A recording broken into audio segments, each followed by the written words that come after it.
भिखारी किसी किसान के घर भीख मांगने गया। किसान की स्त्री घर पे थी। उसने चने की रोटी बना रखी थी। किसान जब घर आया, उसने अपने बच्चों का मुंह चूमा। स्त्री ने उसके हाथ और धुलाए। उसके बाद वह रोटी खाने बैठ गया। स्त्री ने एक मिट्टी चना भिखारी को डाल दिया। भिखारी चना लेकर चला गया। रास्ते में भिखारी सोचने लगा, हमारा भी कोई जीवन है। दिन भर कुत्ते की तरह मांगते फिरते हैं, फिर स्वयं बनना पड़ता है। इस किसान को तो देखो, कैसा सुंदर घर है। घर में स्त्री है, बच्चे हैं, अपने आप अन्न पैदा करता है, बच्चों के साथ प्रेम से भोजन करता है। वास्तव में सुखी तो यह किसान है। इधर वह किसान रोटी खाते खाते अपनी स्त्री से कहने लगा, नीला बैल बहुत बूढ़ा हो गया है, अब वह किसी तरह काम नहीं देता। यदि कहीं से कुछ रुपए का इंतजाम हो जाए तो इस साल का काम चले। साधुराम महाराज के पास जाऊंगा, वह ब्याज पर पैसे दे देगा। भोजन करके वह साधुराम महाराज के पास गया।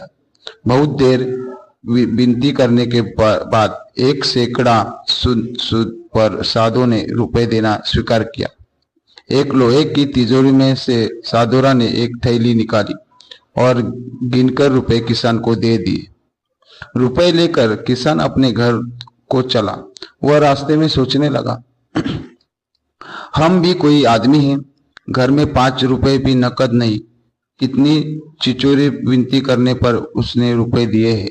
साधु कितना धनी है, उस पर सैकड़ों रुपए है। वास्तव में सुखी तो यह साधुराम ही है। साधुराम छोटी सी दुकान करता था। वह एक बड़ी दुकान से कपड़े ले आता था और उसे बेचता था। दूसरे दिन साधुराम कपड़े लेने गया। वह सेठ पृथ्वीचंद की दुकान से कपड़ा लिया। वह वहां बैठा ही था कि इतनी देर में कई तार आए। कोई बंबई का था, कोई कलकत्ते का था। किसी में लिखा था 5 लाख मुनाफा हुआ, किसी में 1 लाख का। साधु महाराज यह सब देखता रहा। कपड़ा लेकर वह चला आया। रास्ते में सोचने लगा, हम भी कोई आदमी हैं। 100-200 जुड़ गए। महाराज कहलाने लगे, पृथ्वीचंद कैसे है, एक दिन में लाखों का फायदा। वास्तव में सुखी तो यह है। उधर पृथ्वीचंद बैठा ही था कि इतने में ही तार आया कि 5 लाख का घाटा हुआ। वह बड़ी चिंता में था कि नौकर ने कहा, आज लाट साहब की राय बहादुर सेठ के यहाँ दावत है, आपको जाना है। मोटर तैयार है।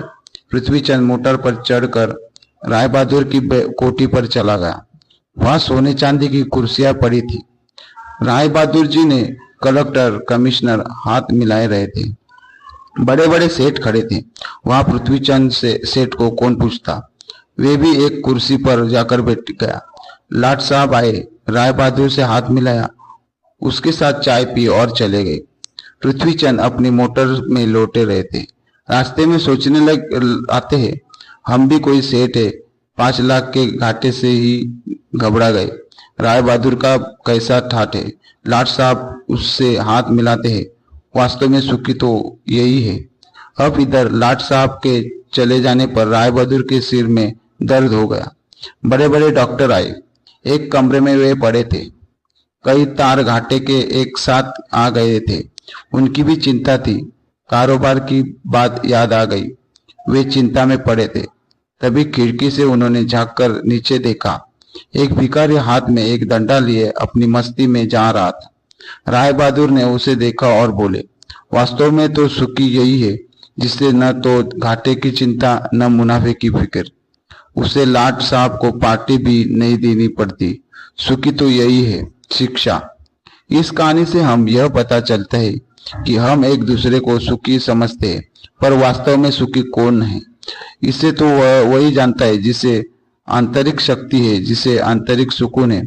आप चाहे भिखारी हो चाहे करोड़पति हो, लेकिन आपके मन में जब तक शांति नहीं है तब तक आपको सुकून नहीं मिल सकता।